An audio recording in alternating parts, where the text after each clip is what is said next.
기초의 정석 라이브 33강. 오늘 말씀 드려볼 만한 건 뭐냐면, 이제 모델링 방식에 대해서 좀 이야기를 할까 하거든요. 그래서 여러분들이 모델링을 할 때 화면에 이렇게 적당히 떨어진 애가 있고, 화면에 이렇게 가까이 있는 애가 있고, 화면에 되게 멀리 있는 녀석이 있겠죠. 그죠? 이거를 이제 백그라운드라고 하고, 얘를 미들그라운드라고 하고, 얘를 포그라운드라고 하죠. 예, 전경, 중경, 원경. 그러면 이제 보통 실무에서는 이걸 다 따로따로 접근을 하거든요. 예, 요거는 어떻게? 데이터는 가볍게, 그리고 실루엣 위주. 그죠? 약간 각져도 되고, 얘는 적당히 디테일을 만들어주죠. 면도 적당히 써주고. 그 다음에 앞에 걸리는 애들은 확실히 면을 투자를 많이 해갖고 디테일을 많이 올려주죠. 섭디로 사각으로 완벽하게 정리를 하고, 그래서 사각으로 완벽하게 정리한 거를 요건 그대로 쓰고, 요 앞에는 그거를 섭디를 줘서 혹은 스무스를 줘서 곱하기 4배, 면을 4배 늘려갖고 계산을 하고, 만약에 카메라에 더 완전 근접, 초근접이다, 익스트림 클로즈업이다, 그럼 여기에 곱하기 이쪽에서 4배가 더 올라가서 16배로, 그죠? 그래서 미들그라운드에 쓴 애를 16배까지 늘려가지고 완전 익스트림 클로즈업 하죠. 스무스 2번 주면 16배까지 올라가거든요. 스무스 1번 주면 이제 4배 올라가고. 그래서 보통 여러분이 이제 모델링은 요 방식을 쓰죠. 사각으로 정리를 해서 여기에도 쓸 수 있게끔 여차하면, 그죠? 살짝 각져 보이는 정도. 여기는 섭디 안 줄 생각으로 되게 러프하게 실루엣 위주로만 모델링을 하고. 그래서 이런 식으로 생각을 해서 내가 포포를 하거나 아니면 씬을 구성을 할 때 여러분이 계획을 잡아야 되거든요. 그래서 얘는 뭐예요? 주인공. 이쪽은 주인공, 주연. 얘는 뭐 조연 정도 되겠죠. 클로즈업은 안 되고 적당히 화면 뒤에 보이는 정도, 주연 뒤에. 그 다음에 이제 여기가 엑스트라죠. 멀리서 화면을 채우는. 그래서 이걸 다르게 접근을 하셔야 돼요, 모델링 할 때. 근데 대부분의 학생들은 요거만 생각하죠. 엄청 면 많이 쓰고 디스 쓰고 막, 이게 퀄리티가 제일 좋으니까. 그래서 모든 포포를 이거를 이런 방식으로 여기도 쓰고 여기도 쓰고 여기도 쓰고 이렇게 다 쓰려고 한단 말이죠. 그래서 이제 작업 기간도 길어지고 렌더 타임도 늘어나고 힘들어지는 거죠. 근데 이 부분을 실무 가서 할 때는 이 부분을 신경을 안 쓰시면 진짜 안 돼요. 그래서 여기 있는 애들을 이해하듯이 모델링 하시면 망하겠죠. 엄청 면 많이 쓰고 다 섭디 주고 혹은 스무스 주고. 그래서 여러분 생각을 하실 때 딱 내가 포폴 장면을 구성 생각을 한 래퍼를 구하거나 뭐 컨셉 이미지를 구했다. 그럼 제일 먼저 생각할 게 이렇게 세 분류로 나누셔야 돼요. 아시겠죠? 얘는 엑스트라, 얘는 조연, 그 다음에 제일 크게 걸리는 화면에 제일 앞에 걸리는 바닥이라든지 아니면은 메인 오브젝트라든지 이런 애들만 이 방식으로 해주셔야지 디테일하게 하면서도 작업도 빨리 끝나고 렌더도 빠르고. 이거 생각 안 하시면 요거 요렇게 해갖고 뒤에 다 깔아버리시면 진짜 힘들어집니다. 뭐 하나 확인할 때도 막 2시간 3시간씩 렌더 한번 확인하려는데 막 이렇게 걸리겠죠. 그래서 실제 작업할 때 이 레벨 오브 디테일이라고 해갖고 LOD라고 부르거든요. 그래서 요렇게 세 버전으로 만들어요. 그죠? 그래서 제일 가까운 애를 레벨 0, 그 다음에 레벨 1, 그 다음에 레벨 2. 그래서 뭐 이 단계를 이렇게 세 단계로 하기도 하고, 뭐 레벨 3, 레벨 4 이런 식으로 단계를 더 많이 나누기도 하죠. 이 뎁스가 깊어진다. 화면에 걸리는 부분들이 거리감이 많다면 저기 있는 애들은 진짜 가볍게 작업, 그 다음 가볍게, 그 다음 가볍게, 앞에 있는 걸 제일 무겁게 작업을 하죠. 다들 어디 가셨나요? 갑자기 채팅이 확 죽어버렸네. 그래서 들으시다가 혹시나 질문하거나 질문하고 싶은 부분이나 아니면 궁금한 부분이 있을 거예요. 제가 설명하는 부분에 대해서 바로바로 아주 간단한 거라도 괜찮으니까 말씀해 주시면 제가 부연 설명해 드릴게요. 잘 듣고 계신 거 맞죠? 그리고 들어오신 분들 인사 한 번씩은 남겨주세요. 박현님 설명 집중해서 듣는. 그래서 그런 부분들을 생각을 하시는 게 좋다. 그래서 그러면 이제 확실히 같은 6개월 혹은 같은 한 달을 작업을 해도 퀄리티가 선택과 집중이 되니까 앞쪽에 몰빵을 해줘야죠. 저 뒤에 있는 거 열심히 하다가 시간 다 쓰고 앞에 거 못 하시면 퀄리티가 엄청 낮아지기 때문에 그래요. 슈라이너님 집중. 네, 그래서 좀 집중해서 듣는 건 좋은데 좀 채팅도 좀 해주세요. 그래야지 제가 벽 보고 얘기하는 듯한 느낌이 안 들거든요. 아, 다들 잘 듣고 계시는구나. 이해가 잘 가고 계시는구나. 이렇게 할 수 있어서. 그런 부분들 생각을 해주시면 확실히 퀄리티가 좋아질 수밖에 없다. 그 다음에 이제 형태적으로 모델링을 또 접근을 하실 수가 있겠죠. 내가 모델링을 하는데 직선으로만 이루어진 애들 있죠. 대표적인 게 뭐가 있을까요? 직선 위주로 이루어진 애들. 곡선보다는. 여러분이 흔히 볼 수 있는 것들 중에 직선이 많은 애들 생각나는 거 없으신가요?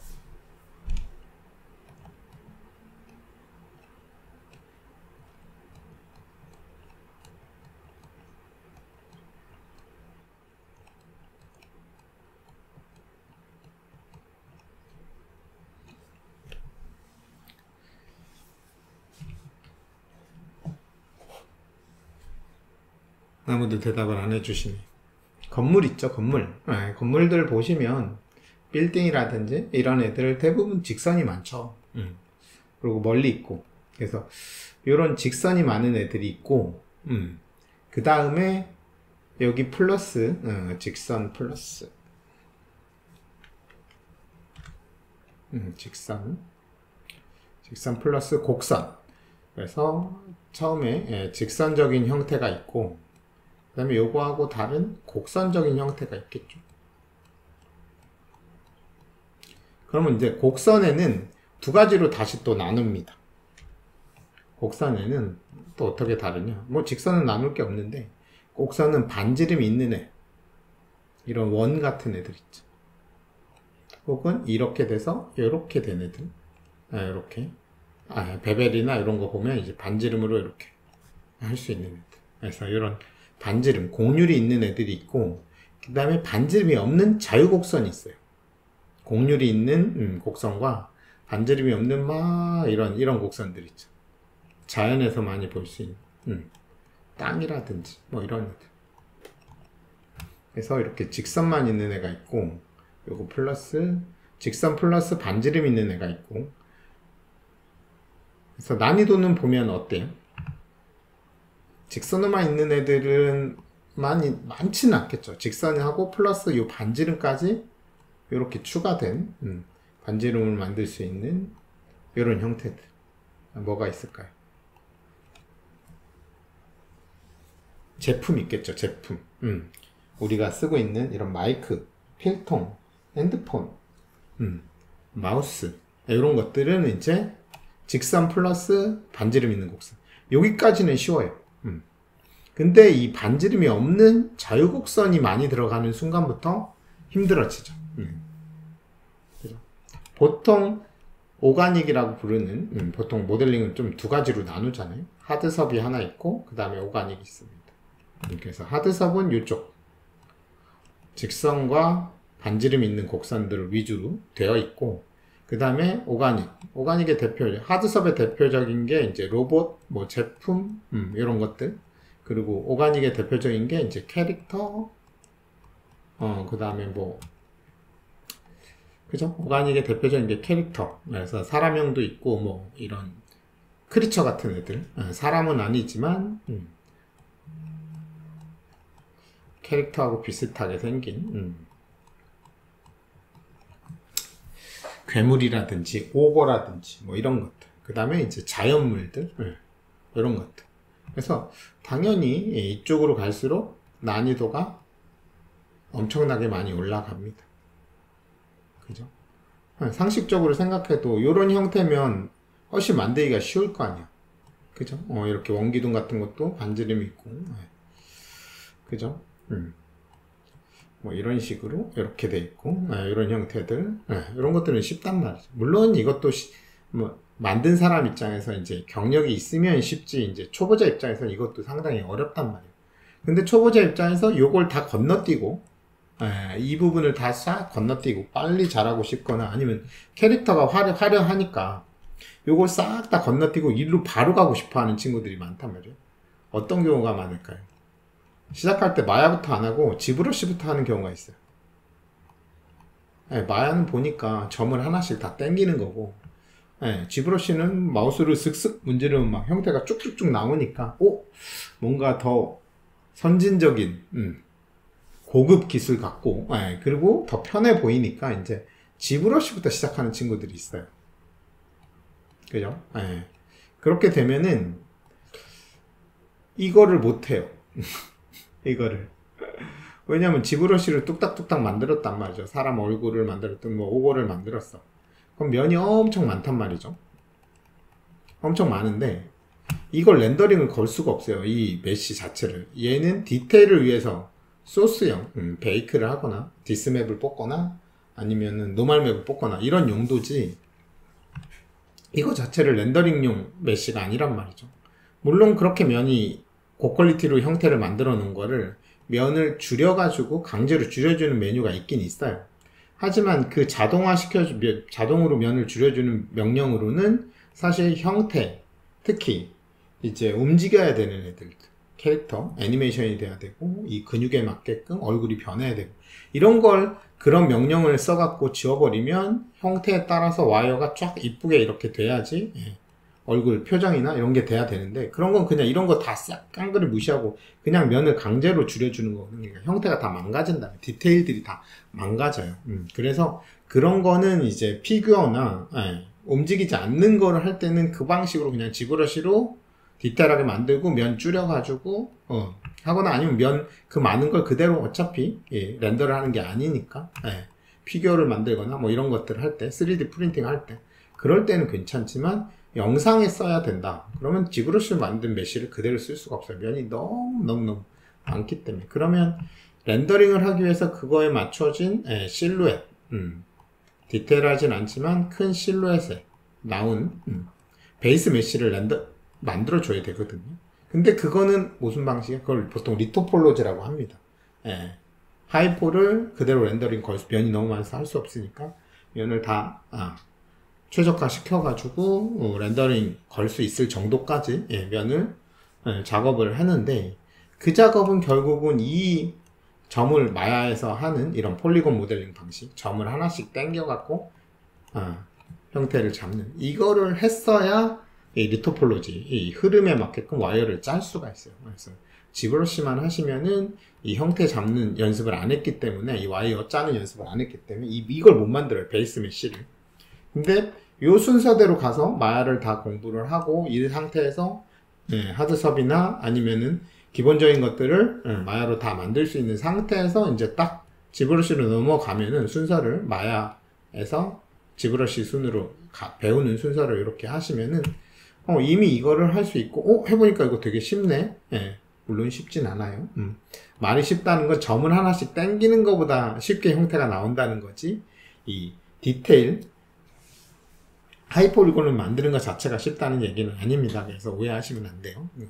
어찌됐든 내가 점을 하나씩 당겨갖고 형태를 만들었는데 뭐 필통이나 이런 거는 그렇게 만들 수 있지만 뭐 석상이나 휘장 뭐 이런 것들, 아까 말한 반지름이 없는 제곱선이 많은 애는 확실히 이 스컬핑 방식, 그러니까 점을 하나씩 당기는 방식인 폴리곤 모델링 방식이 아니라 스컬핑 방식, 지브러시나 워드박스처럼 이 타블렛을 이용해 가지고 당기면 쓱 올라오고 이렇게 당기거나 넣거나 깎거나 이런 식으로 하면서 조소하듯이 그렇게 하는 방식을 이제 스컬핑 방식으로 하는데, 그 스컬핑 방식으로 하시면 확실히 이미 만들어 놓은 베이스 메쉬에다가 면을 왕창 늘린 다음에 거기다 이제 디테일을 추가하는 방식으로 그렇게 하면은 이제 요것도 하고 요것도 하니까 둘 다 잘하게 돼서 최종적으로 퀄리티가 좋게 나오죠. 그래서 저는 개인적으로 이제 두 개를 동시에 배우는 건 별로 그렇게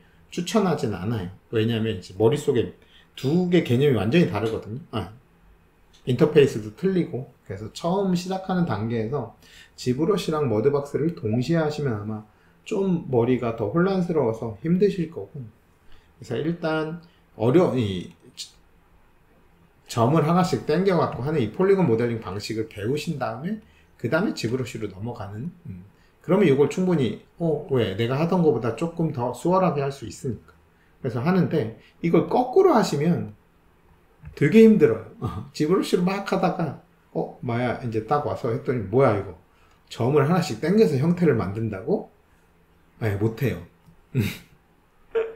나는 도저히 못해. 왜냐면 더 쉬운 방법을 쓰다가 더 어려운 방법으로, 어렵다기보다는 뭐라고 그래야 되지, 더 손이 많이 가는 방식으로 하려면 힘든 거죠.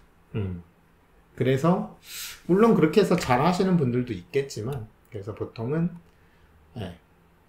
이 방식을 먼저 배우고 폴리곤 모델링 방식을 먼저 배우고 그 다음에 스컬핑을 하시는 게 받아들이는 입장에서 이 충격이 더 적지 않나. 이 반대로 하시면 충격이 되게 클 거예요. 되게 쉽게 쑥쑥 형태 잡았는데 와, 이거를 점을 하나씩 당기고 그 와이어를 다 손으로 하나씩 다 그린다고? 와, 이거 나는 못해. 막 이렇게 생각할 수 있거든. 부담이 되게 가니까. 다들 잘 듣고 계시죠? 물론 이거는 제 생각입니다. 제 생각이고, 제 생각이 정답은 아니니까. 제가 생각했을 때는 그 방식으로 마야를 하고 지브러시를 공부하는 방식이 충격도 덜하고, 여러분이 공부하시거나 뭔가 디테일을 올리기도 훨씬 더 편하실 거예요. 왜냐면 개념이 다 잡혀있는 상태에서 지브러시를 하니까.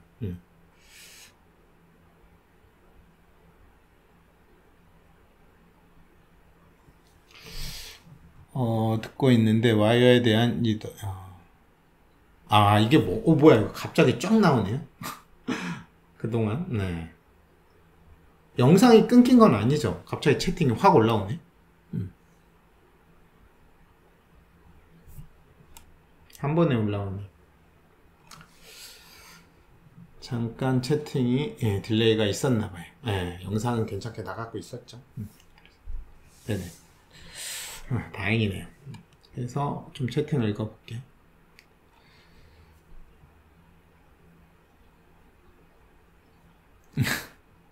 전달할 방법이 없네.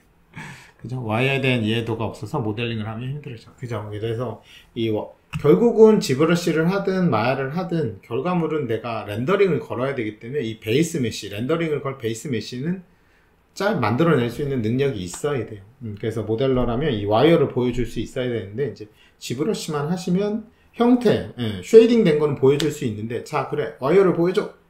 그러면 이제 리토폴을 해야 되는데, 리토폴을 못 하는 거야. 와이어를 어떻게 짤지 내가 모델링을 해본 적이 없으니까. 점을 하나하나 당겨갖고 와이어를 그려본 적이 없기 때문에. 그래서 어떻게 보면은 더 원초적인 방법인 것 같지만 사실은 이 점을 하나씩 당겨서 하는 폴리곤 모델링 방식도 여러분들이 하셔야 된다. 지브러시만 하시면은 와이어를 못 짜기 때문에 와이어를 짤 수 있는 건 결국은 한 땀 한 땀 당겨서 만드는 이 수많은 인고의 시간들이 있어야지 형태를 짤 수 있어요. 그래서 그렇게 해주시면 좋을 것 같다. 그래서 그 부분에 대해서 말씀을 드리고 싶었어요. 그래서 여러분들이 공부를 하시거나 이런 걸 할 때 뭘 골라야 되잖아. 뭔가를 만들어 봐야 되는데 뭐가 어렵고 뭐가 쉬운 건지 모르니까 처음에 너무 어려운 걸 골라서 해버리시면 흥미도가 확 떨어져요. 아까 말했죠? 어려운 게 뭐라고 그랬어요? 직선, 그 다음에 반지름 있는 곡선, 그 다음에 반지름이 없는 자유곡선. 이게 제일 어렵습니다. 그래서 초반에는 요 두 개로 이루어진 형태로 돼 있는 래퍼를 골라갖고 연습을 하시는 게 좋아요. 네. 초반부터 너무 이렇게 돼 있는 걸 골라서 하시다 보면은 힘들어지실 거예요. 그래서 흥미가 좀 떨어져요. 어렵기도 하고. 그래서 초반에는 난이도를 조금 낮추고 내가 흥미 위주로 재밌어지나 이 정도는 재밌어지거든요. 이런 것들. 그죠? 대부분 뭐 이런 게 뭐가 돼서 제품들이 대부분 이렇게 돼 있어요. 그래서 사실 이것도 위로 퀄리티를 올리면 상당히 어렵습니다. 요것만으로도. 그래서 이런 것들을 되게 잘하고 똑딱똑딱 할 수 있는 단계가 됐을 때 그때 짠 하고 이쪽으로 넘어가시면 되고, 요 단계로 넘어가는 순간부터 이제 지브러시를 좀 같이 하시면 좋겠죠. 아무래도 이런 반지름이 없는 곡선을 만들기 편하게 하려고 생겨난 툴이 지브러시니까. 그래서 지브러시로 하셔도 되고 머드박스로 하셔도 되긴 하는데 이게 압도적으로 유저가 많죠. 네, 머드박스보다는 지브러시 유저가 많기 때문에 자료도 아마 지브러시가 훨씬 더 많을 거예요. 근데 저는 머드박스를 좀 더 선호하는 편이에요. 지브러시는 왜냐면 얘는 완전 3D고요.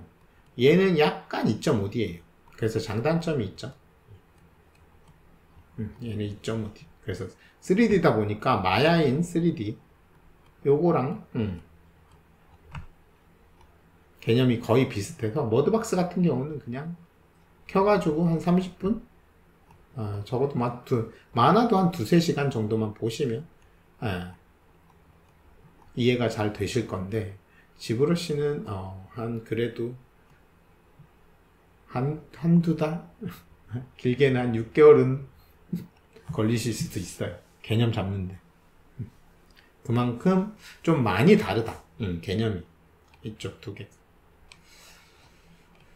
인터페이스도 정말 다르고요. 머드박스는 마야하고 거의 인터페이스가 비슷해서 마야 쓰시는 분들은 뭐 금방금방 하실 수 있는데 지브러시는 딱 키는 순간 뭐지 이 생소한 인터페이스는 순서도 보통은 이런 식으로 대부분의 프로그램들이 이렇게 돼 있죠. 이쪽에 파일, 오픈 뭐 이렇게 하고 이렇게 순서대로 이렇게 돼 있는데 지브러시는 ABC 순으로 돼 있어요. 사전 순으로. 왜 그렇게 했는지는 저도 참 의문이 갑니다. 왜 인터페이스를 ABC 순으로 메뉴를 만들었을까? 니코님 반갑습니다. 아무튼 그렇게 해서 여러분들이 이제 모델링을 하실 때 단계를 나눠야 되고 그리고 형태적으로 어떤 게 어렵고 어떤 게 쉽고 어떤 게 내가 할 만한 건지를 본인이 조금 판단을 내릴 수 있어야지 본인 단계, 레벨에 맞는 거를 적용해서 만드실 수가 있다라는 걸 말씀을 드리고 싶었어요. 그래서 보면 이제 아까 말씀드린 직선과 곡선으로만 이루어진 것들이 이제 어떤 것들이 있을까요? 뭐 스마트폰 같은 게 그런 거겠죠? 이런 식으로 직선이 있고 그 다음에 이제 끝부분이 이제 곡선이 살짝 들어가 있죠. 그죠? 이렇게 들어가 있죠. 그래서 이런 애들만 있으면 섭디를 안 쓰고도 만드실 수가 있어요. 이렇게 폴리곤만. 그리고 이런 애들의 이런 방식으로 그죠? 되게 선택하시고 베벨을 주시면 그죠? 이런 애들은 굳이 내가 사각으로 정리하실 필요도 없고 이렇게 그냥 곡선 부분에만 면을 많이 써갖고 그리고 직선 부분에 면을 하나도 안 쓰고 그리고 이런 N곤도 평면이기 때문에 정리하실 필요가 없어요. 그냥 렌더가 오시면 이제 깔끔하게 나오거든요. 알림이 안 울렸다니. 재훈님 오셨군요. 반갑습니다. 3D 쪽은 평생 공부라고 하니까요. 와이어 프레임 생각하니까 저번에 광고 진행하면서 제품 모델 넘겨오는 파일이 STP로 와서 불안했는데 역시나 그래서 STP란 저 확장자가 이게 모델링 방식이 이런 폴리곤 모델링 방식 말고 설계나 이런 데에서는 넙스 모델링 방식, 정확한 수치 모델링을 하거든요. 왜냐하면 이런 폴리곤 모델링은 정확한 수치 모델링은 아니기 때문에 영상에서는 이걸로 뭐 제품을 만들 게 아니라 그냥 영상만 잘 나오면 되기 때문에 감으로 하지만 실제 이거 제품을 하려면 여기에 구멍이 뚫려 있으면 정확하게 2mm 구멍이 딱 뚫려야 되고 그렇게 정확한 제품을 생산해야 되니까. 그래서 설계 데이터들은 좀 다른 방식으로 합니다. 그래서 이제 넙스 모델링 방식을 하는데 영상에서는 이제 넙스 모델링 방식까지 그렇게 뭐 대표적인 게 뭐가 있을까요? 라이노 같은 애들, 그리고 카티아라는 프로그램, 설계 프로그램들, 그리고 자동차 같은 거 할 때 많이 쓰는 프로그램인데 그런 프로그램들은 진짜 엄청 무겁습니다. 그래서 자동차 같은 거 이제 새로운 신차 나오시면 그거를 이제 영상으로 만들어 달라고 하면 이제 데이터를 주거든요. 근데 그게 STP 파일로, 넙스 파일로 돼 있어요. 그럼 그거 딱 받잖아요. 그럼 몇 기가가 됩니다. 몇 기가 되는데 그걸 열어보시면 막 전선 하나, 볼트 하나, 나사 하나까지 왜? 실제 차를 만들어야 되니까. 그것까지 다 있어요. 근데 영상에선 그딴 게 필요 없잖아요. 그죠?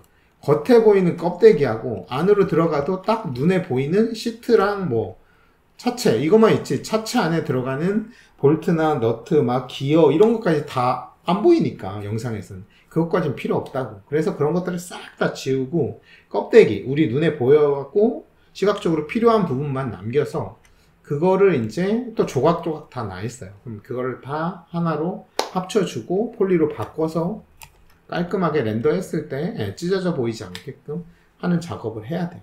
그게 상당히 번거롭죠. 근데 그런 작업을 해야지 그 데이터를 그대로 영상에 쓸 수는 없으니까. 그래서 그런 것들을 해주는 플러그인들이 있어서 사실 그걸 손으로 하나하나 컨버팅을 넙스를 폴리곤으로 컨버팅하고 합치고 머지하고 컴바인하고 막 이런 작업들은 손으로 하진 않아요. 그래서 그런 플러그인을 이용을 하면 그런 데이터를 깔끔하게 메쉬, 한 덩어리로 된 메쉬로 만들어주는 플러그인들이 있습니다. 그래서 그런 걸 이용을 합니다. 그래서 너무 무서워하지 않으셔도 돼요. 그걸 언제 다 해? 이러는데. 근데 정리하는 것도 사실 너무 무거워서 되게 힘들긴 해요. 열어가지고 필요 없는 거 다 지우고 그거 하는 작업만으로도 진짜 힘듭니다.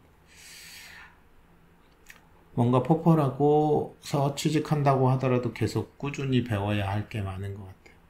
사실 모든 직업이 다 그렇죠. 어느 직업인들 뭐 딱 들어갈 때 포펄 만들고 나서 끝나고 그 다음부터 취업하고 나서는 이제부터는 공부 하나도 안 하는데 이런 직업은 없죠. 계속 공부해야 되는데 유독 이제 CG는 계속 발전의 속도가 빠르니까 일반 회사들은 좀 공부를 해두고 내 업무에 대한 거를 익혀두면은 그래도 뭐 1년, 1, 2년, 혹은 3, 4년 뭐 이 정도는 하고 그러면서 이제 텀이 긴데 이제 CG는 뭐 매년마다 계속 버전이 바뀌고 새로운 기능이 들어오고 이러니까 계속 공부를 해줘야 되겠죠. 그래서 끊임없이 공부를 해야 되는 우리의 운명이죠. CG를 시작한 순간부터. 그래서 지리누메셔 같은 걸로 이제 줄이는 그런 방식을 하는데, 그러니까 가령 지금 지리메셔 나와서 말씀을 드리는 건데, 이제 큐브, 스피어, 그죠? 그래서 이런 식으로 하고 막 덩어리 쭉쭉쭉 만들어 가는 거죠. 지브러시 방식이. 그러고 나서 이제 얘하고 이렇게 합치고, 근데 이거를 이제 정확하게 하려면 이제 면을 많이, 이게 너무 각지니까 이제 면을 주려면 이렇게 망가져서 얘를 이제 사각으로 다 정리를 해줘야 되는데, 보시면 리메쉬를 하시면 이런 식으로 지브러시 하면 이런 식으로 되거든요. 그러면 이제 이거를 사각으로 이렇게 만들어 주시면 이런 식으로 만들어지지만, 이게 캐릭터나 이런 거 할 때는 이런 걸 써갖고 하시면 되지만 제품 같은 거 할 때 이거 못 쓰거든요. 왜? 이런 데가 이렇게 다 엉망진창이에요. 형태가 다 망가진단 말이에요.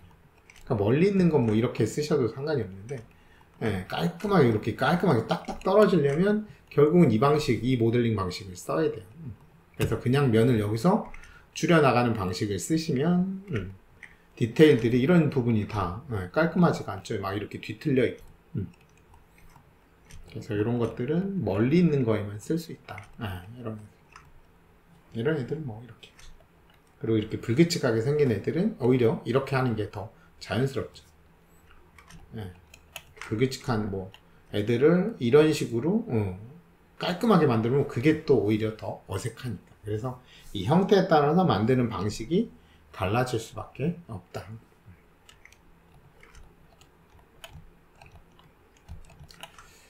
그래서 이 리토폴 하는 그 과정은 무조건 필요하다. 디테일을 만드는 건 좋지만 디테일을 만든 그거는 소스용으로 필요한 거지, 그걸 진짜로 렌더를 걸 수는 없기 때문에 렌더링할 메시를 여러분이 만들 수 있는 능력이 꼭 있으셔야 되고, 그거를 연습을 많이 하셔야 는다. 와이어 흐름 짜는 거, 그런 것들. 제품은 프로젝션 몇 번 하고 노말 굽고 넘겼는데 디테일을 망가지는 건 어쩔 수 없어요. 그런 방식은 디테일을 살리려면 결국 내가 이렇게 한 땀 한 땀 깔끔하게 만드는 수밖에 없습니다. 모르겠어요. 나중에 이제 AI가 좀 더 발전해서 이렇게만 만들어주고 요거를 이제 훈련을 막 시켜서 이렇게 깔끔하게 딱 만들 수 있는 버튼만 누르면, 자 이제 내가 이렇게 만들어줬으니까 네가 깔끔하게 엣지나 이런 부분 하이라이트 깔끔하게 제품처럼 만들어줘 라고 하는 게 들어올 수도 있겠죠. 지금 AI 발전 속도가 엄청나니까 사실 이 정도 만들면 디테일, 마지막 디테일 업 하는 거는 있을 수도 있을 것 같아요. AI가 발전을 하면. 그래서 마야 지금 2024까지 나왔죠? 23까지 나왔나? 2024. 그죠? 24까지 나온 거. 까뮤.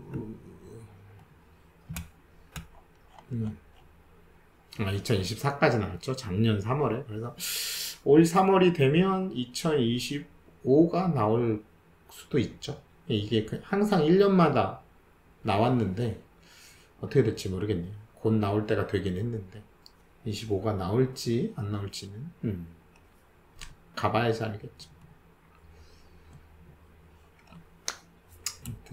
그래서 그 방식, 그래서 이렇게 하는 방식이 있고, 이제 이거를 이 방식은 이 정도에는 쓸 수 있는데, 만약에 내가 이렇게까지 클로즈업이 될 것 같다. 그러면 어때요? 이거 섭디를 줘야겠죠. 여기다 스무스를 줘서 더 면을 늘려야 되는데 정리를 안 하면 이렇게 엉망진창이 되기 때문에 그래서 보통은 여기서 한 번 더 정리가 들어가죠. 진짜 클로즈업 될 것 같으면 이제 사각으로 여기서 정리가 들어가요.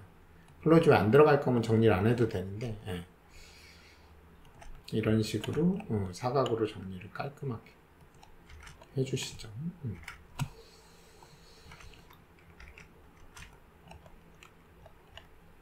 하나, 둘, 셋. 실수도 했네요. 제가 아까 이 베벨을 줄 때 이렇게 홀수로 주면은 정리가 힘듭니다. 그래서 짝수로, 항상 베벨은 짝수를 주시는 게 이렇게 혹시나 여러분이 나중에 정리를 해야 될 상황이 있을 수도 있기 때문에 그래요. 그래서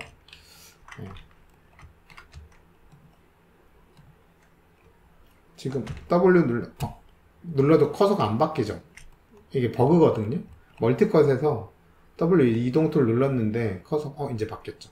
그래서 안 바뀌었죠. 이럴 때는 멀티컷을 단축키를 한 번 더 누른 상태에서 W 누르시면 이렇게 됩니다. 그래서 이런 버그 있을 때 이렇게 해주시면 돼요. 그래서 멀티컷 단축키 한 번 더 누른 다음에 이동툴 단축키 누르시면 커서 멀티컷 커서가 제대로 돌아와요. 일반 요 기본 커서로.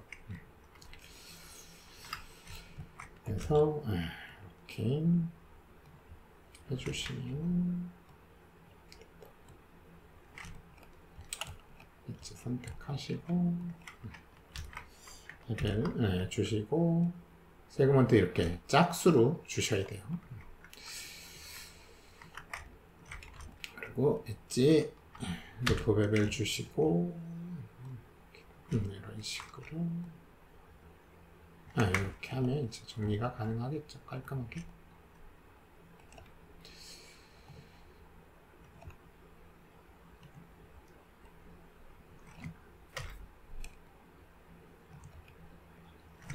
지금 멀티컷 엣지 플로우 켜져서 이렇게 올라오죠.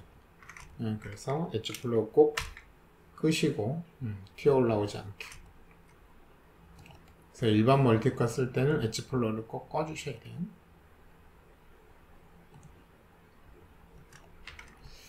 네, 이렇게 해주시면 이제 여기다가 하나씩만 연결해 주시면 깔끔하게 정리가 되죠.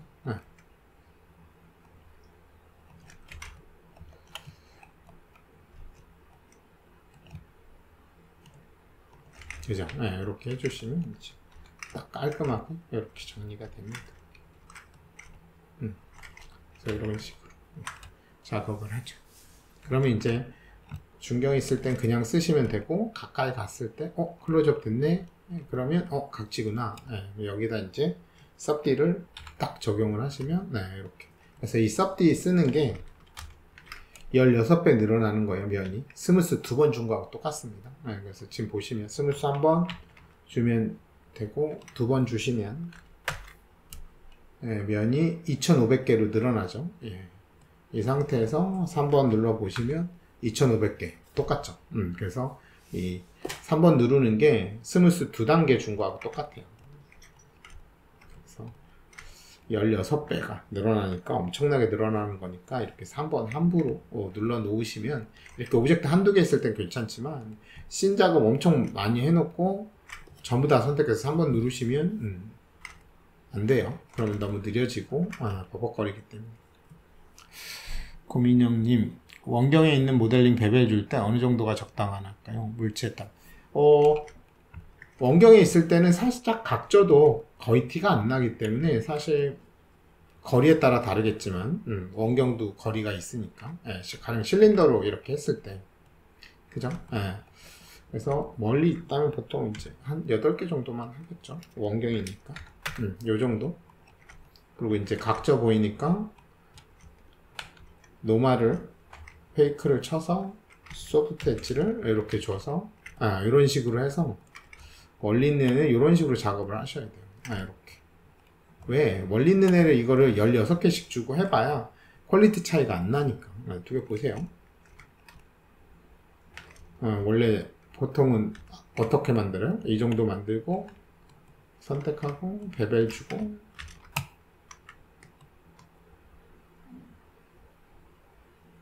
이렇게 베벨 주죠.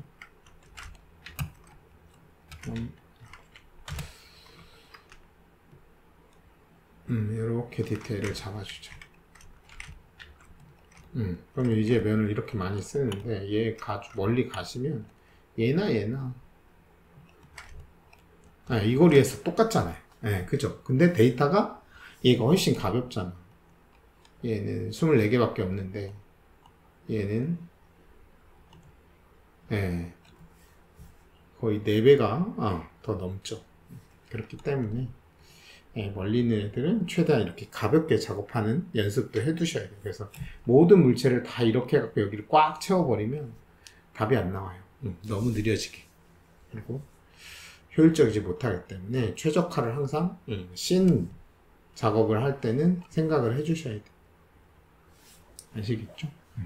만약 이게 더 멀리 있다 그러면 8개도 필요 없고 6개로 쓸 수도 있겠죠. 만약 이게 더 멀리 있어 그러면 6개 정도로 면을 쓰셔도 상관이 없겠죠.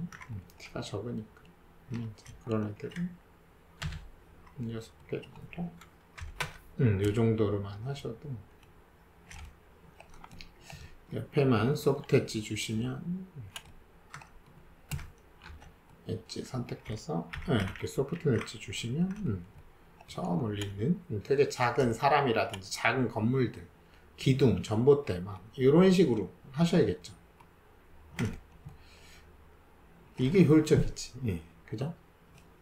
저기 있는 애들까지 다 이런 식으로 모델링 하시면 안 된다. 그래서 이런 식으로 가까이 오고, 그 다음에 이제 얘가 더 가까이 오면은 이렇게 근경 완전 클로저까지 온다. 그러면 여기에 이제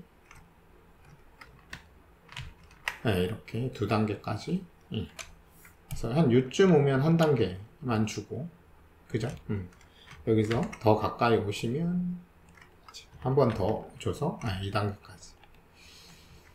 그럼 이제 엄청 많으니까 퀄리티가 이런 식으로 생각을 해주시면 될 거예요. 얘는 요 정도, 얘는 요 정도, 얘는 요 정도, 얘는 요 정도. 그래서 요 단계로 2단계로 간다고 보시면 돼요. 근데 항상 요거만 생각하죠. 요렇게 만들죠.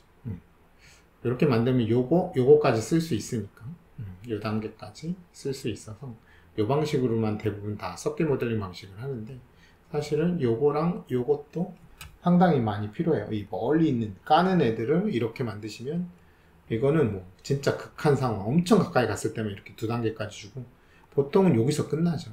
여기서 한 단계,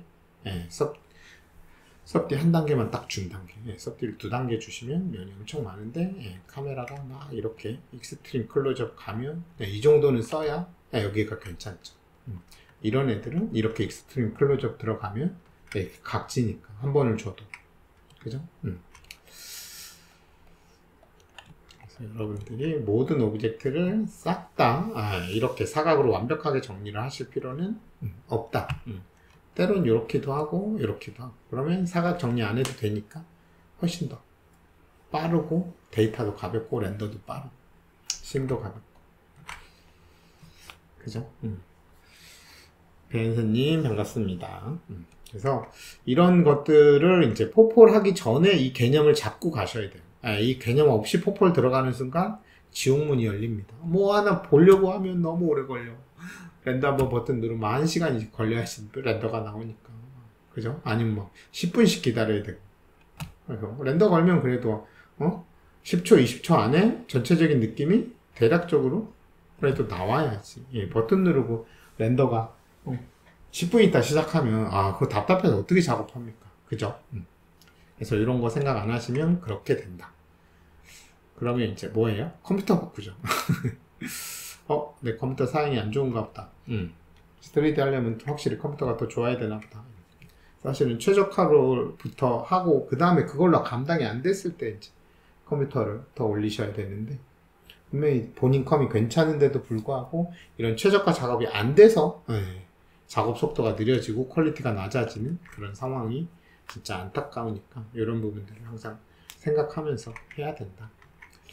그래서 이렇게 면을 늘리는 방식이, 제가 지금 실제적으로 면을 늘렸잖아요. 스물스를 줘서. 근데 실제 작업할 때는 이렇게 실제 스물스를 줘서 하지 않아요. 왜 이렇게 안 하냐? 물리적으로 면을 늘리지 않느냐? 뷰포트가 무거워지기 때문에. 퀄리티는 내가 원하는 이 퀄리티는 지금 익스트림 클로즈업에서 이 퀄리티지만, 실제로 이 퀄리티를 원한다고 면을 이렇게 늘려버리면 일단 수정이 힘들고요. 면이 너무 많으니까. 물론 히스토리가 남아있으면 이제 줄여갖고 하겠지만, 실수로 히스토리를 지워버리면, 이 상태에서 지워버리면 이거 수정을 못하죠. 감독님이 보고 저 윗부분이 여기까지 오다가 이렇게 살짝 조금 줄어들었으면 좋겠어요. 되게 힘들다. 얘는 구형이니까 그나마 여기 스케일로 잡아서 조금씩 줄이면 괜찮겠지만, 뭐 라티스를 하거나 여기가 복잡한 형태에서 수정이 들어가면 정말 힘들거든요. 이건 예시니까 이렇게 간단하게 보여드렸지만, 실제 들어가는 작업물들은 엄청나게 복잡하고 형태가 단순하지 않단 말이죠. 그런 상태에서 스무스 이렇게 2단계 들어간 상태로 히스토리 지워버리면 답 안 나오고 뷰포트도 너무 느려지고, 그래서 뷰포트에서는 가볍게 하고 렌더 걸었을 때 이퀄리티가 나오게 그렇게 하는 방식을 씁니다. 그래서 실제로는 이렇게 스무스를 줘갖고 하지는 않는다. 이제 시각적으로 여러분한테 직관적으로 보여드리려고 제가 이렇게 면을 늘렸지만, 실제로 이렇게 하면 이제 씬이 너무 무거워지기 때문에 이렇게 2단계까지 올리시면 돼요. 그럼 어떡하냐? 요거를 컨트롤 D 해갖고 여기다 갖다 놓고 렌더 걸었을 때 뷰포트는 이렇게 보이지만, 그리고 이렇게 가볍지만, 렌더를 했을 때 이렇게 렌더 되게 할 수 있는 기능이 있어요. 서브 디비전이라는 아주 좋은 기능이 있습니다. 그래서 그 서브 디비전 기능을 미리 보기 하는 키가 3번입니다. 네가 나중에 렌더 걸어서 16배 면을 늘리면 이렇게 보일 거야 라고 보여주는 거예요. 그럼 이렇게 3번 누르고 렌더 걸면 되는 거 아닌가요? 이것도 마찬가지예요. 3번 눌러서 작업하지 않습니다. 왜? 아까도 얘기했지만 16배가 늘어나는 거예요. 뷰포트에서는 안 늘어나는 것처럼 보이지만 실제 계산할 때 이렇게 늘려서 계산하기 때문에 너무 느려져요. 그래서 3번 누르고 작업하지 않아요. 너무 느려지기 때문에. 그래서 1번으로 하고 렌더 걸었을 때만 3번처럼 보이게 렌더하는 방식을 쓰게 됩니다. 그래서 어떻게 하냐, 얘를 선택을 하시고 V-Ray에 가시면 V-Ray 디스플레이스먼트라는 노드가 있어요. 그래서 이 노드를 넣고 여기서 이제 그러면 여기서 설정한 값에 따라서 이 밑에 달려있는 애들은 전부 다 이렇게 돼요. 만약에 내가 모델링을 뭐 다른 애들도 하겠죠. 큐브 같은 거 해가지고 얘도 하드 엣지 선택해서 베벨 주고 이렇게 모델링을 할 거란 말이죠. 그리고 렌더 했을 때 이제 섭디 주면 이렇게 동글동글하게 되게끔 얘도 이쪽에 갖다 놓고 그럼 얘도 나중에 렌더 걸 때는 섭디가 들어가야 되니까 둥글둥글하게 걸려야 되니까 그러면 얘도 마우스 가운데 버튼으로 이렇게 던져 넣으시면 여기 설정한 값이 요 밑에 있는 애다 다 적용이 돼요. 그래서 하나하나 달아줄 필요가 없이 통으로 다 들어가야 된다. 오브젝트 모델링 한 거 싹 다 선택해서 섭디 모델링 한 거 싹 다 선택해서 주시면 돼요. 그러면 이렇게 하시고 이제 이거를 이름을 바꾸는 게 알아보기 쉽겠죠. 서브 디비전 걸 거라 렌더 할 때. 그리고 이렇게 하신 다음에 여기 노드에다가 클릭하시고 서브 디비전 앤 디스플레이스먼트 퀄리티 그리고 여기서 서브 디비전 이렇게 걸어 주시면 이 옵션이 딱 들어가는 순간 보이기엔 이렇게 각져 보이지만 렌더 걸 때 이렇게 렌더가 걸리게 됩니다. 한번 걸어 볼까요? 이렇게 렌더를 하고 렌더를 걸어 주시면 되게 깔끔하게 걸리죠. 엄청. 그러니까 뷰포트는 되게 가벼운데 아웃풋은 내가 원하는 이 퀄리티로 걸리는 거죠. 그래서 이 방식을 쓴다. 뷰포트는 가볍게 작업하면서 렌더 될 때만 되게끔, 그리고 중간중간 확인은 3번으로 확인을 한다. 최종 퀄리티 확인을. 그래서 모델링은 이런 방식으로 하는 거예요. 그러면 이제 이렇게 했는데 얘가 이렇게 걸릴 수도 있고 이렇게 걸릴 수도 있고 이렇게 걸릴 수도 있고 막 이렇게 걸릴 수도 있잖아요. 되게 많이 걸릴 수 있잖아요. 이러면 어때? 내가 여기서 면을 더 느리면 느릴수록 이렇게 되는 것도 걸 수가 있어요. 그래서 여기서 기준으로 렌더 걸 때 네가 면을 나누는데 어디까지 나눌지를 내가 결정을 해줘요. 그래서 기본값은 엣지 길이가 4픽셀이 될 때까지 최대 4단계까지 나누라고 합니다. 해볼게요. 그래서 기본값이 어느 정도까지 했을 때 괜찮은지. 자, 렌더 버튼을 이렇게 해서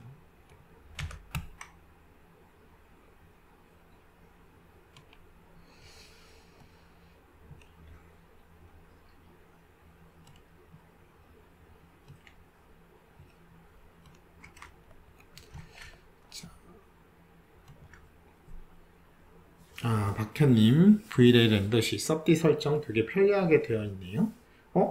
박현님은 그러면 V-Ray 말고 뭐 다른 거하고 비교를 해서 얘가 편리하게 됐다 그러는 거잖아요. 어떤 거하고 비교해서 그렇게 느끼셨나요? 그거 말씀해 주실 수 있을까요?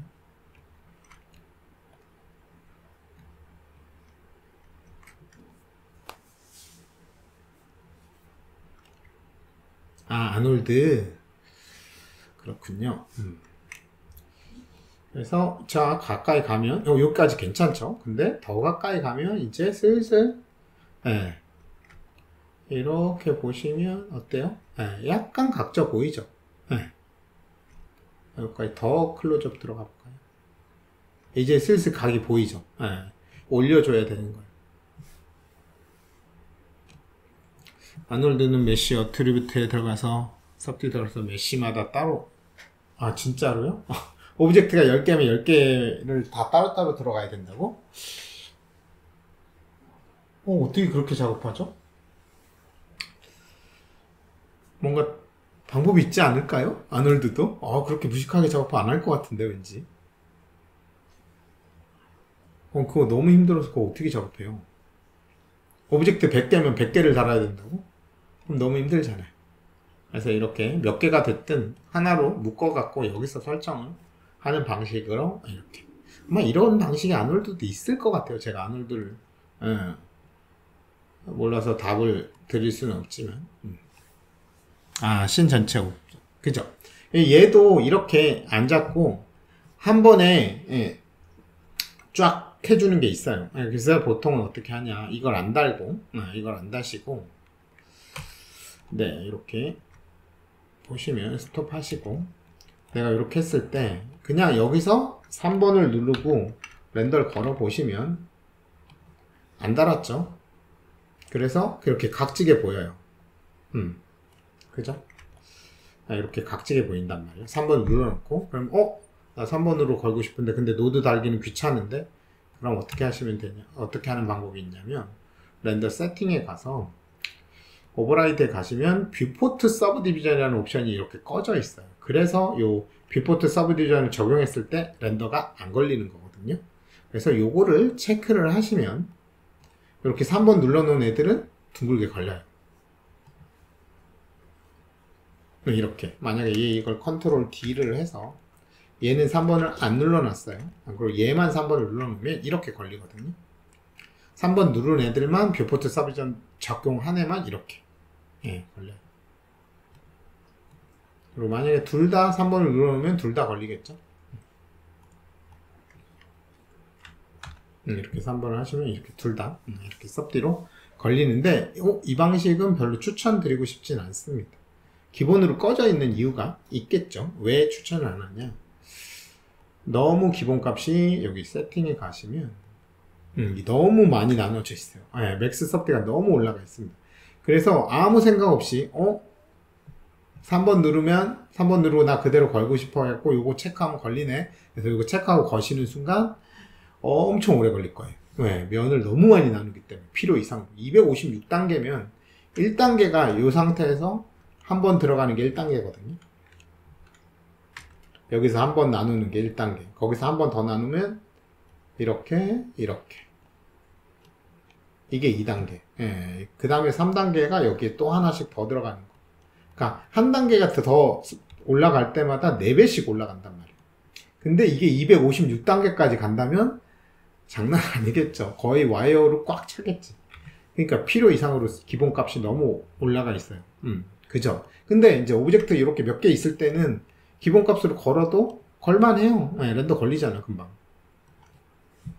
그죠? 3번 누르면.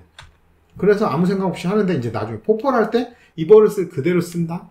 이것도 모르고, 이게 어느 정도로 렌더가 걸리는 건지, 면을 나누는 건지 모르는 상태로 한다? 렌더, 진짜 말 그대로 렌더 지옥에 걸려요. 그래서 만약에 이걸 쓰시고 싶으면 어떻게 해야 되냐면, 세팅에 가서 이 값을, 아까 우리 섭디 주면 기본값이 44였죠. 한 4단계 정도까지만 들어가게. 요 정도로 해놓고 하시면, 요걸 추천하진 않지만 그래도 이걸 쓰고 싶다 그러면 최소 이거는 바꾸고 쓰세요. 그래야 필요 이상으로 너무 오래 계산을 할 필요가 없게, 너무 면을 많이 계산 안 시키니까. 그래서 요거 쓰실 때는 꼭 세팅값 바꾸고 하실 것.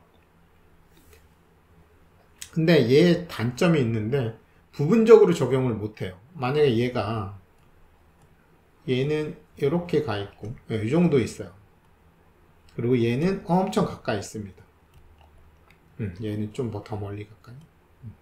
그러면 똑같은 단계로 쓰면 얘는 얘 정도는 괜찮지만 얘가 엄청 가까우면 얘는 2단계보다 더 써야 된단 말이야. 근데 얘는 따로따로 줄 수가 없어요. 그래서 이 방식을 안 씁니다. 그래서 실제 최적화 작업을 할 때는 씬에 아까 말한 것처럼 구성을 한다고 그랬죠. 앞에 있는 거, 여기 있는 거, 여기 있는 거, 여기 있는 거. 그래서 섭디를 따로따로 단계를 줘갖고 얘는 섭디 단계를 뭐 한 10단계까지 주고, 얘는 섭디 단계를 뭐 6단계까지 주고, 얘는 기본 섭디 단계를 4단계까지 주고, 얘는 섭디 안 주고 걸고, 이런 식으로 오브젝트별로 거리에 따라서 섭디를 나눠서 걸어야 되는데, 그래야 최적화가 될 거 아니에요. 필요한 것만, 가까운 애만 면을 많이 쓰니까. 근데 얘는 이걸로 쓰시면 3번을 누르고 한 방에 하면 여기서 많이 주거나 적게 주거나, 이거 한 번밖에 못 하니까. 그래서 이걸 쓰지를 않았어요. 그래서 요거는 쓰지 마시고.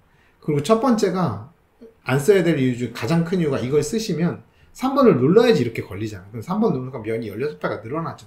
얘도 그렇고, 여기 오브젝트가 많으면 느려져요, 뷰포트가. 그래서 작업이 힘들어져.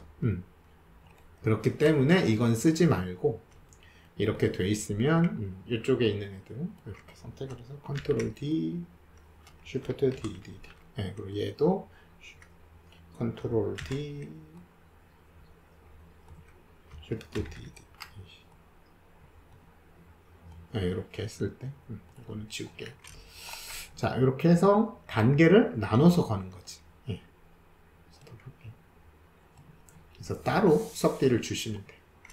그래서 이렇게 해갖고 서브 디비전 한번 넣어주시고 이렇게 얘는 뭐 미들 섭디, 예.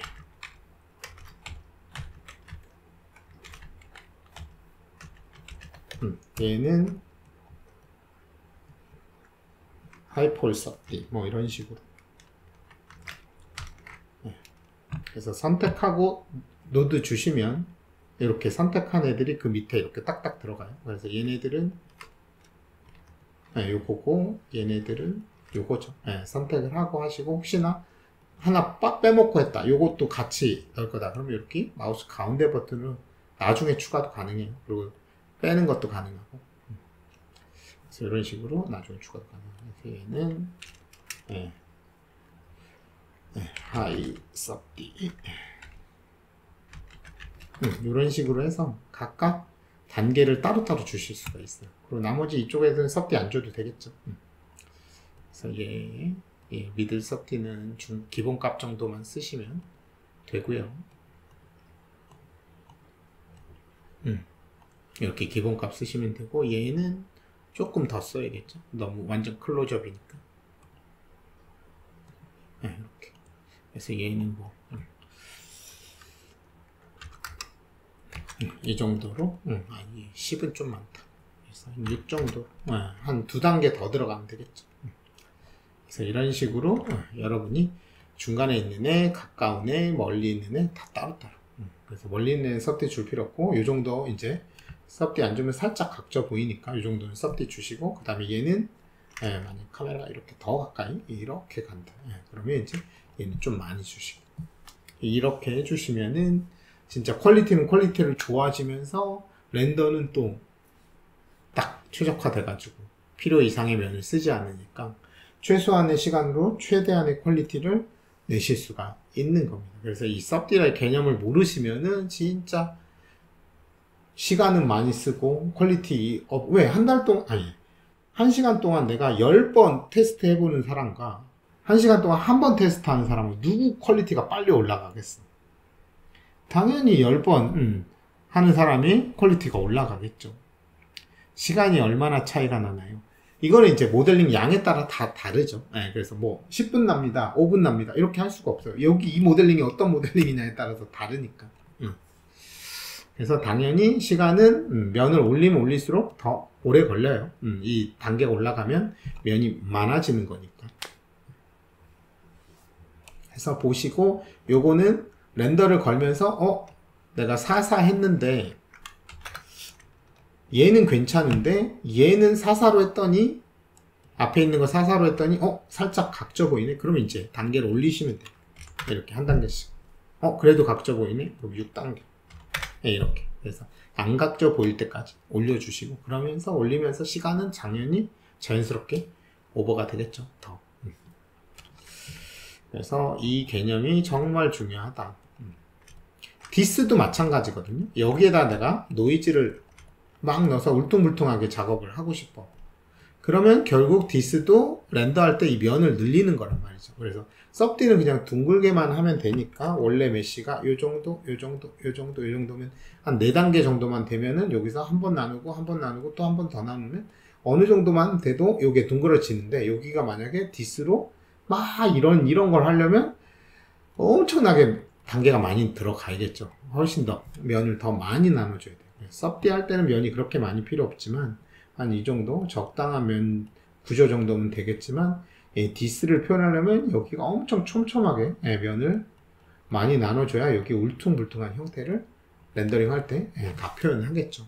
그래서 섭디 기본적으로 섭디 할 때는 한 44 정도면 충분하겠지만 디스가 들어간다 그러면 이제 얘 섭디를 넣는 게 아니라 디스는 애들은 섭디가 아니라 디스를 넣어주시면 이제 이렇게 튀어나오는 정도와 집어넣는 정도, 쉬프트 내려주는 정도, 요걸 이용을 해서 디테일을 더 잡아주는 거죠. 한번 해볼까요? 9로 한번 해볼게요. 9에다가 디스를 넣어서 면을 얼마나 늘려야 퀄리티가 제대로 나오나. 자, 그럼 얘에다도 디스 노드를 달아요. 그래서 워낙 많이 쓰기 때문에 이거를 단축키를 해놨어요. V-Ray 디스플레이스먼트 단축키를 컨트롤 알트 쉬프트 X로 해놨습니다. 그래서 줄 오브젝트 선택을 하고 3개 다 누르고 X 딱 누르시면 바로 이렇게 선택한 애가 밑으로 들어가면서 노드가 생성이 됩니다. 그럼 이제 내가 얘를 디스로 쓸 건지 얘네들은 섭디로 쓸 거고 얘는 디스를 쓸 거라서 얘는 이제 스피어 디스라고 이름을 이렇게 바꿔놓으면 아이콘은 똑같아요. 지금 올록볼록하게 이렇게 디테일을 만들기 위해서 면을 더 나누는 개념이기 때문에 둥글게만 하면 되는 이런 섭디들은 면을 적당히 나눠주면 되지만 디테일을 위한 디스를 위해서 면을 나누는 건 엄청 많이 나눠야 된다 라고 생각을 개념을 잡으시면 좋을 것 같아요. 딱 하시고 그래서 이 녀석은 섭디를 쓰든 디스를 쓰든 다 쓰셔야 돼요. 면을 얼마나 나눌 거냐에 대한 옵션이기 때문에. 그래서 디스를 쓸 거면 얘를 키고 섭디를 쓸 거면 얘를 키시면 돼요. 그래서 얘는 공통이고 요거는 선택이다 라고 생각을 하시면 되겠습니다. 그래서 요거 달아주시면 이렇게 면 나누는 옵션 생기고 지금 우리는 디스를 쓸 거니까 이걸 키는 게 아니라 이걸 켜야겠죠. 그래야 얼마큼 튀어나오는 거를 여기서 컨트롤할 수 있으니까. 여기다 이제 디스 맵을 연결해 볼게요. 그럼 여기다 이렇게 선택하시고 노드에다가 여기 디스 텍스처를 넣으시면 여기에 디스가 들어갑니다. 그래서 디스 클릭하시고 노이즈를 한번 넣어 볼게요. 이렇게 넣고 렌더를 걸어 보시면 지금 이렇게 디스가 들어가죠. 그래서 조금 너무 많이 튀어나왔죠. 그래서 클릭하시고 앰플리튜드를 조금 내려서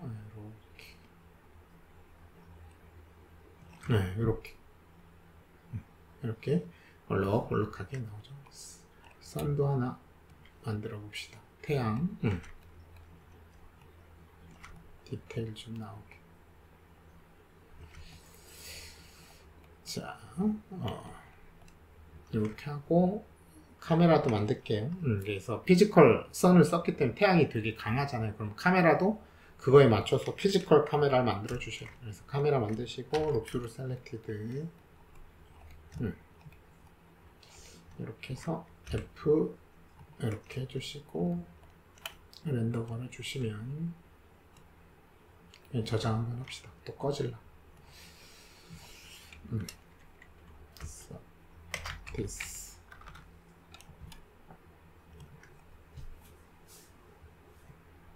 그리고 스카이도 하나 만들어 주시고 배경도 하늘을 만들어 주고 그 다음에 카메라 원으로 걸어 보시면 이렇게 걸리죠.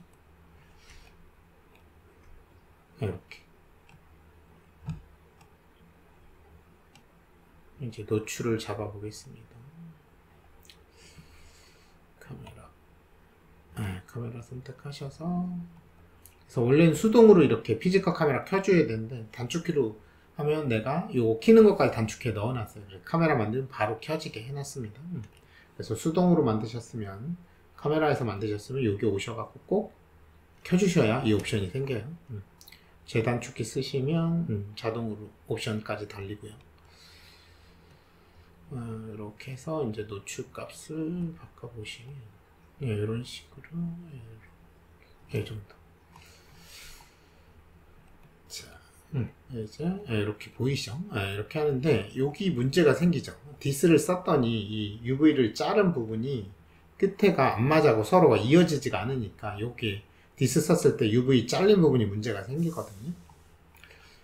보시면 UV 에디터에 이 부분이 잘려 있잖아요, 지금. 그죠?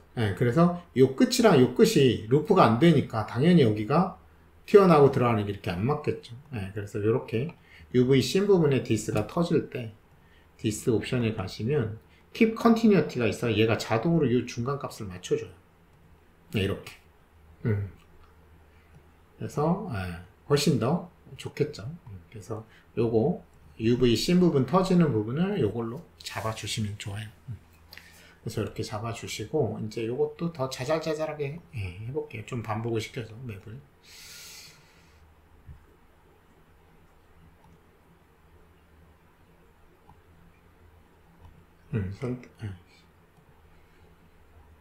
여기다 넣었죠. 그래서 이렇게 가셔서 한 3번 이렇게 하시면 이렇게 되고, 그 다음에 어마운트 설정해 볼게요. 어마운트 0.2 이런 식으로 디테일을 잡아 가실 수가 있다. 조금 더 반복시켜야겠는데 5번 이렇게 하면 깨알같이 디테일이 나오죠. 그래서 이런 디테일을 할 때 이제 보시면 조금 튀어나오게 해볼게요. 다시 1로 해볼게요. 이렇게 했을 때 퀄리티가 이제 내가 면을 4사밖에 안 했으니까 이 퀄리티가 잘 안 나오죠. 자, 스톱 하시고 얘를 늘려볼게요. 6번. 이제 디스로는 이게 부족하니까 비교하기 위해서 이게 4일 때 얘를 6으로 하고 렌더를 걸어주시면 카메라와 그리고 엣지 길이가 너무 길죠. 그래서 더 짧게 만들어 주셔야 돼요. 그래 더 디테일하게 되죠. 그래서 엣지는 한 1픽셀이 될 때까지, 그럼 이제 좀 디테일해졌죠. 1픽셀이면 좀 엣지 길이가 짧으니까 디테일을 더 표현할 수 있잖아요. 그래서 이런 식으로 해서 이 단계를 올리면서 더 이상 퀄리티가 올라가지 않는 단계까지 올려주시면 돼요. 그래서 얘를 지금 10을 해볼게요. 이거 스톱하고 이게 6이고 얘를 10 하고 테스트 해보시면 카메라가 계속 바뀌네. 이렇게 해서 비교를 해보는 거죠. 6하고 10하고 10단계까지 갔는데 퀄리티 변화가 없다. 그러면 6이 최적인 거죠. 아니죠. 퀄리티 변화가 확실히 있죠. 6과 10의 차이가 있죠. 그러면 이거를 더 쓰는 게 맞죠. 그래서 이런 식으로 최적화를 잡아야 돼요. 퀄리티 변화가 없는 데까지 나눠줘야 되니까. 그래서 일단 그러면 이제 내가 이거를 한 15 해볼게요. 13. 만약에 13 했는데 변화가 없다. 그러면 13까지 올릴 필요가 없는 거죠.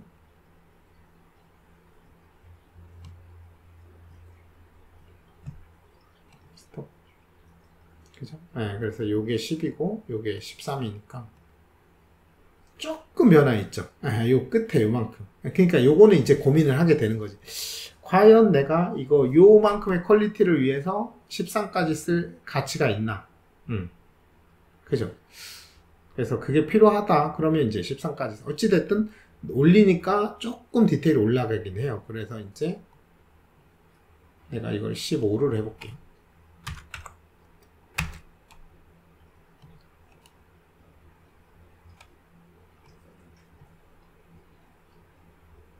스톱 하시고, 그럼 13을 하고 15를 비교를 해보면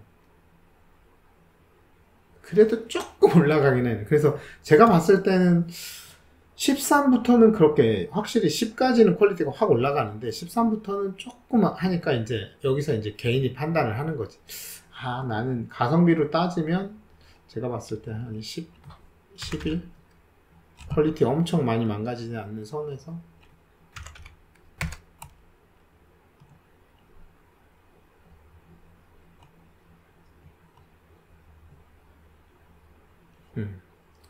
이 정도면은 그렇게 크게 한 15랑 11이랑 비교해 볼게요.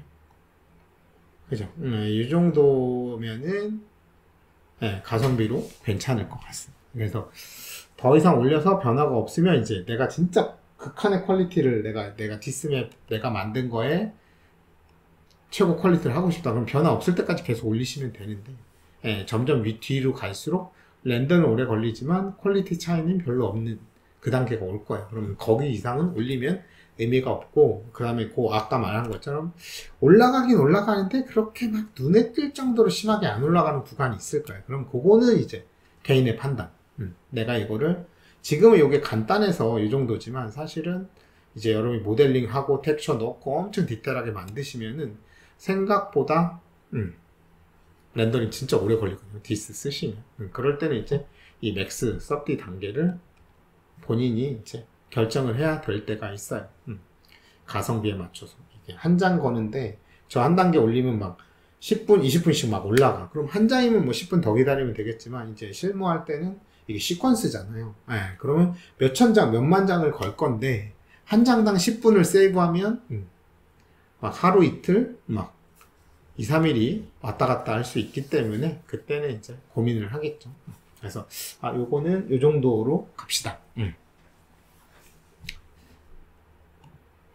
그래서 이렇게 해주시면은 최적화 작업은 확실히 찾아야 된다. 그래서 내가 했어. 근데 퀄리티가 마음에 들어. 그러면 뭐 그냥 쓰시면 됩니다.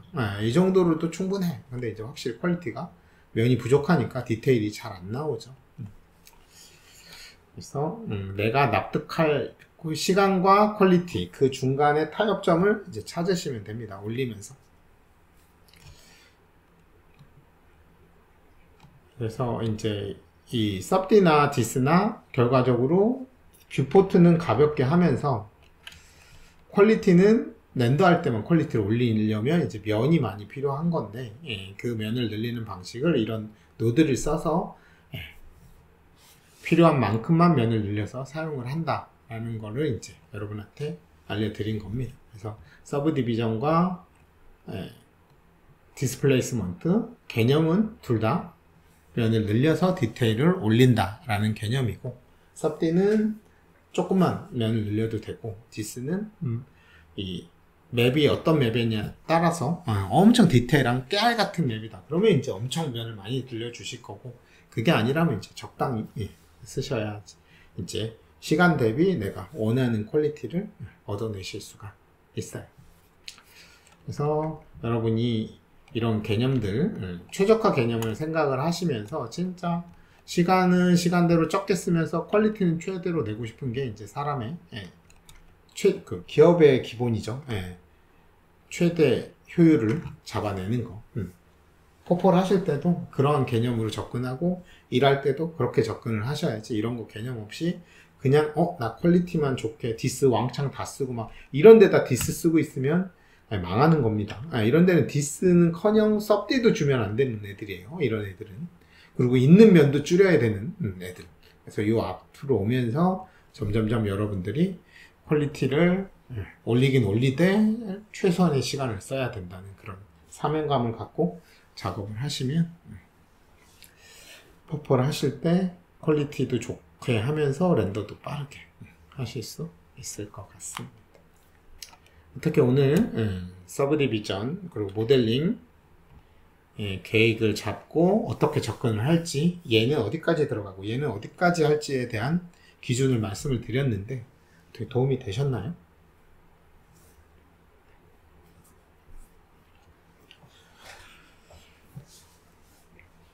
그래서 요거 잘 기억해 두셨다가 작업하실 때 활용을 하시면 좋으실 것 같습니다. 네, 오늘도 늦게까지 라이브 오셔갖고 들어주셔서 감사하고 다음 주에 또 재밌는 거 가지고 여러분한테 도움되는 내용으로 돌아오겠습니다. 수고하셨습니다.